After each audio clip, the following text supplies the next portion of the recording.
Tom ydw i, dwi'n dod o Gaerdydd a dwi'n 18 oed a dwi'n astudio Cerddoriaeth. Dwi wedi dewis i dod i Bangor achos dwi'n myfyrwyr aliaeth a dwi wedi eisiau dysgu mwy o Cymraeg. Dwi'n meddwl mae Bangor yn dinas gret. Mae'n bach ond mae popeth ti angen ym Mangor. Dwi wedi cael lot o cefnogaeth o pawb i dysgu Cymraeg.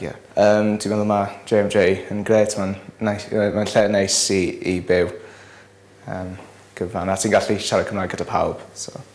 Mae lot o pethau yn ddigwydd. Mae ymcyba yn gwneud lot o pethau dros yr wythnos a pob wythnos, really. Dwi'n hoffi perfformiad unawdol a cyfansoddi achos